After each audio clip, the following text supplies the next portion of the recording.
Election ಅಲ್ಲಿ ನೀವು ಯಾವ ಪಕ್ಷಕ್ಕೆ ಓಟ್ ಹಾಕ್ತೀರಾ? ಖಂಡಿತ ನಾನು ಔಟ್ ರೈಟ್ ಆಗಿ ಹೇಳ್ತೀನಿ, ನಾನು ಮೊದಲು ಭಾರತೀಯ ಅನ್ನೋಕ್ ಮುಂಚೆ ನಾನು ಹಿಂದೂ ಅಂತ ಹೇಳ್ಕೊಂತೀನಿ. ಅರ್ಥ ಆಗ್ತಿಲ್ಲ, ಇದು ಕಾಲ ಮೀರಿದೆ. ಈಗ ಎಚ್ಚೆತ್ಕೊಳ್ಳಿಲ್ಲ ಅಂದ್ರೆ ನೀವು ಯಂಗ್ಸ್ಟರ್ಸ್ ನೀವುಗಳು, ನಿನ್ನ ಹೆಸರು ಏನ್ ಹೇಳಪ್ಪ? ಬೇರೆ ಚೇಂಜ್ ಆಗುತ್ತೆ. ಅರ್ಥ ಆಗ್ತಿದ್ಯಾ? ನಿಂದು ಅಷ್ಟೇಮ್ಮ. ಈಗ ಎಚ್ಚೆತ್ಕೊಳ್ಳಿಲ್ಲ, ಮೂರ್ಖರು ಇದಾರೆ ಕೆಲವರು, ಅವ್ರಿಗೆ ಓಟ್ಗೋಸ್ಕರ ಏನೇನೋ ಮಾಡ್ತಾರೆ. ಅದೇ ಬೇಡ. ಓಟ್ ಫಸ್ಟ್ ಆಫ್ ಆಲ್ ನಾನು ಹೇಳೋದು, ಎಲ್ಲರೂ ಓಟ್ ಹಾಕಿ, ಎಸ್ಪೆಷಲಿ ಹಿಂದೂಗಳು. ನಿಮ್ಮಂತ ಮೂರ್ಖರು ಯಾರು ಇಲ್ಲ, ಹೇಳ್ತಾನೆ ಕೇಳಿ. ನೀವು 70% ನೀವಿದ್ದೀರಾ, 70% ಅಟ್ಲೀಸ್ಟ್ 65% ಓಟ್ ಹಾಕಿ. ಅವಾಗ ಈ ಸೋಕಾಳ್ ಬೇರೆಯವರು ಇದಾರಲ್ಲ, ಈ 15-20% ಓಟ್ ಹಾಕೋರು ಅವರೇ ಬ್ಯಾಲೆನ್ಸ್ ಚೇಂಜ್ ಮಾಡ್ತಾ ಇರೋದು.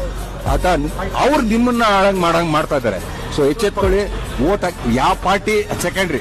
ನಾನು ನೀವು ಡೈರೆಕ್ಟ್ ಆಗಿ ಹೇಳ್ಬಿಟ್ಟೆ, ಹಿಂದೂ ನಾನು ಮೊದಲು ಹಿಂದೂ.